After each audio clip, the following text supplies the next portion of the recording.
I think probably the most unique thing about the entire collection and the whole process was just how far ahead of his time he was. Probably at least a decade, arguably two, at least 1.5. And In the early 50s, there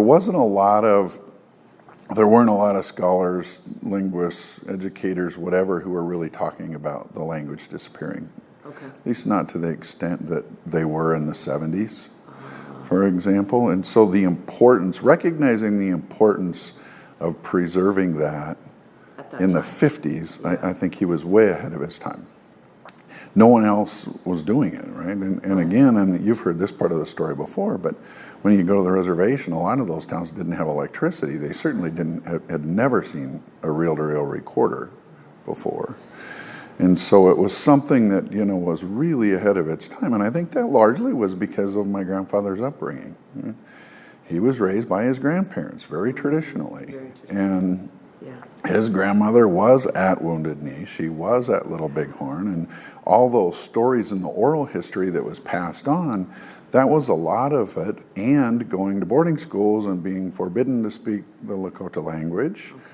Those two things, I think, are really the motivators behind what he did in the first place.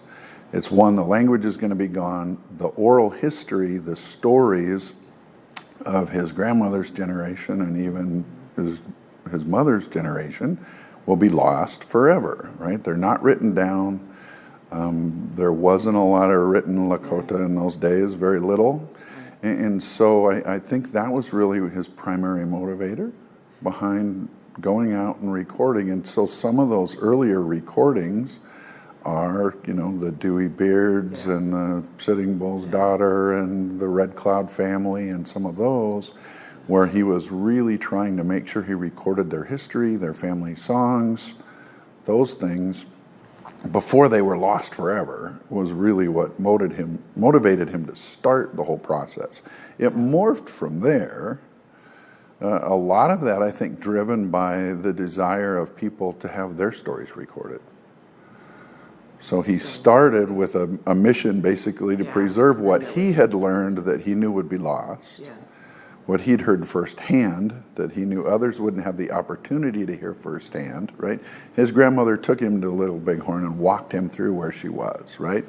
She took him to Wounded Knee, walked him through where she was, what happened.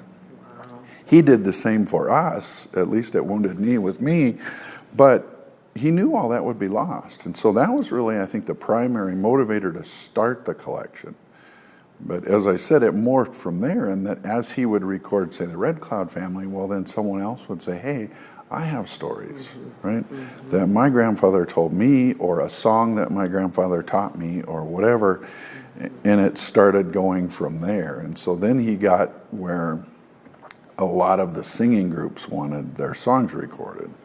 And so it morphed probably more from stories to probably more heavily weighted towards songs as the years went on. And the people who were telling the stories were dying, essentially, right? And so there was this transition in what he was doing there. But it really started because I think of his direct firsthand experience with the language. My grandmother and grandfather did not teach their own children how to speak Lakota, and they did it on purpose because they didn't want to subject them to the same discipline that they got in the school for speaking it there. Right? So my dad and his brothers and sisters could understand general things because they were exposed to it all the time, but they weren't brought up speaking it in the home. I think the most important thing from my grandfather's perspective was that it get utilized, right? And that's been probably the greatest source of frustration for my dad and for me over the years is that my grandpa died in 1977. It probably took, 4 or 5 years before my dad and his siblings decided where to put the collection, which was Black Hills State. And then, frankly, it went several decades where very little was done. And that was a huge source of frustration for Dad because, his dad had spent 30, 20 plus years of his life collecting all of this, and he deemed it critically important that someone collect it, and then it wasn't being utilized. And so the legacy, hopefully, and through what the Hall of Fame's doing and what my dad did in copying, 10 sets of those tapes and distributing to tribal colleges and the University of South Dakota and others, is that at least now it's available to people and people know it exists. Yeah, certainly from a personal perspective, it meant a lot. I think as a young child growing up, I always enjoyed the time I spent with my grandpa, but I didn't fully appreciate what he was teaching. When he would take us out and walk us through places and tell stories and do all those things. And, we would always run down, and when he was in his recording studio, we would always run down there. Half the time he'd tell us to get out because he had somebody down there. But when he didn't, he would explain what he was doing, and he'd play us some tapes and show us how to make records and, those sorts of things.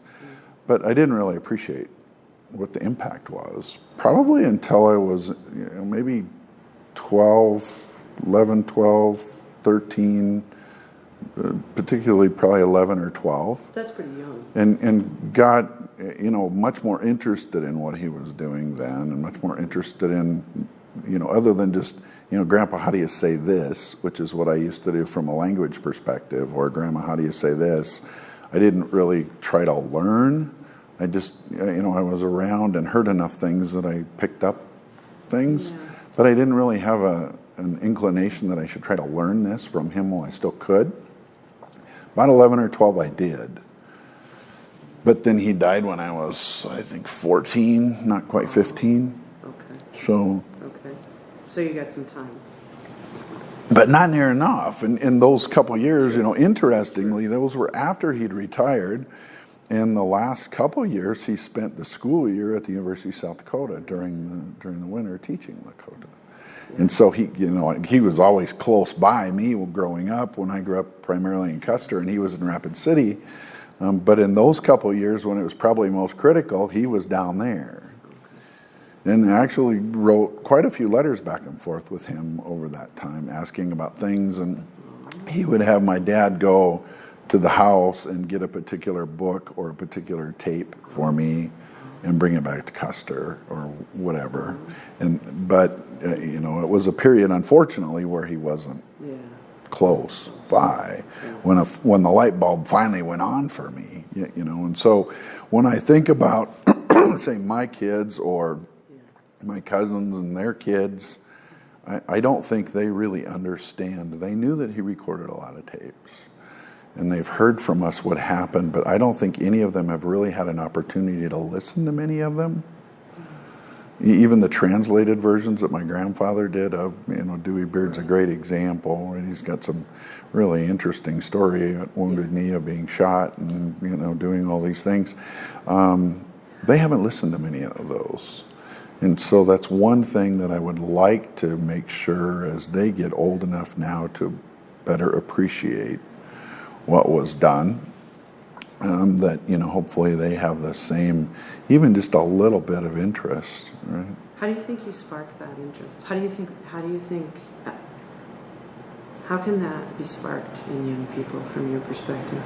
That's a good question. I wish I knew the answer to. I think part of it is just you have to expose them to it and have conversations. And when my kids, when they were younger, had some exposure to that. The society is so busy now, it's really hard to squeeze a lot of that stuff in. Kids are in 9 sports at the age of 8, anymore, and it's a little crazy. Yeah. But both my boys used to powwow dance when they were little kids. And so, they... sense. Yeah, and some of the tapes and things, they used to practice and whatnot, So they've heard it before. They certainly know the story of the flag song and, those sorts of things. My oldest used to be able to sing it. I don't know if my little one ever did, but my oldest one did. I don't know if he could do it today or not, but when he was 8, he certainly could, I think listening to those stories, I think of the times I spent with my grandfather and him telling me things about when he grew up and whatever. And my dad was had very unique experiences in his life too. He grew up in a house without running water and electricity until he was in his teens, and hauled water and wood every day. And during World War II, my grandmother sent my dad and the boys, all three of them, to the reservation to live with her brothers or uncle in the summers because she couldn't take care of them all. My grandpa had been in the service, gotten out, had 5 kids, and then went to the South Pacific when World War II broke out in the Pacific. And so she was, stuck trying to raise 5 kids by herself, and she couldn't deal with the boys all summer, and so she shipped them off to work on the ranches of her 2 brothers. And my dad went with his uncle, and the stories he tells, they didn't have any electricity, they didn't have any water. They ate 1 meal a day. They did everything by hand. It was a tough life, and I encourage my kids to when he still could. I think it serves as a bit of a motivator. Okay. I think if you hear what your family and people and are close to have gone through in their lives, right, I think it certainly helps you appreciate things more. Right? I know my boys when they were young, they haven't spent a whole lot of time there lately, but we spent a lot of time on the reservation and various things. And they never made a comment about the difference in conditions. What does that mean? What are you trying to say there? Well, I mean, just the abject poverty and being in homes without electricity or whatever. And I never heard any of them say yuck or this Your is son. I never heard them say that, which I thought was really interesting. Yeah. And I think it sticks with them. So examples, both my boys have gone on the St. Thomas More mission trip to Jamaica. And we go to places that are extremely poor and extremely tough conditions and whatever, and neither one of them have ever said a word or complained about anything, right? And I think a lot of that was what they experienced growing up and their exposure, right? They don't think there's anything wrong with it. They don't think it's that unusual. There's people like that everywhere, and you make the best of your situation, kind of an attitude, which I think is important because they certainly have never wanted for anything. Right, but they still appreciate that because they've been exposed to it. So those stories and those exposures and things, I think, help shape who you are and your outlook on life. Right? How have? Oh, it is. I think your values are imparted from your parents. Right? I'm a pretty firm believer in that. Yeah, there's other factors that contribute, but. They're your primary teachers, parents, grandparents, family, whatever. Sometimes not always necessarily in the best interest. Well, absolutely. Absolutely. And can be a handicap or a positive, depending on what that experience is for people. Well, it is, yeah. But, I think of, back to my grandfather's time, he valued highly the lessons that his grandmother taught him. And I think then felt like that should be passed on. Part of that's cultural, right? Yes, absolutely. The Lakota culture is very centered around, there's kind of an order in which things are passed on. So the oldest son has a tendency to be the one who gets a lot of the family history, for example. Not always, but often. And so my grandfather was in that role. And so I think that a lot of things were passed on. There's a respect for the eldest in that culture. Yes. So if you're doing a family celebration or a giveaway or a funeral or a wake, the eldest male always speaks first. Some of those things. And so I think part of what he knew, some of that was his responsibility, right? And I think he was taught that. Okay. Doesn't mean he wasn't highly interested and motivated anyway. Right. But I think it was expected of him when he was little that you should pay attention, right? This is part of your job to learn this. And I've always felt like, and I was brought up this way, both my parents were heavily, heavily involved in things. My grandparents on both sides were heavily involved in things. So, you grow up and no one says anything to you, but it's just kind of normal. Right, to be involved in community things or government or whatever. My dad was in the state legislature for years. He was clear back, speaking of Frank Farrar, was Indian commissioner for Frank years ago, back in the 60s, and served in a lot of gubernatorial appointed roles. So did my mother over the years, and city council and all this kind of thing. And you kind of grow up around that, and you just kind of expect it, right? My grandfather and grandmother here in Rapid were the same. They were really engaged in service organizations and things. My grandpa and a few others started, and I forget the name of it, but it was a service club, an Indian service club that was community service to the entire community here in Rapid, and started that. And so things like that, when you grow up around it, it's just normal. Yeah. And I guess I've kind of taken the same approach. Yeah. So, I value my free time now. I don't have much of it. But I do get involved in quite a few things on the side. I generally will only do them if I have the time to do them reasonably well. Otherwise, I would prefer to pass. I'm kind of one of those, either do it right or don't do it at all. If you can't do it right, don't do it at all. And probably another lesson learned from parents and grandparents over the years. But I don't see that changing. I'll stay pretty actively engaged in things. There might be a couple that I'll spend more time on rather than less. Yeah.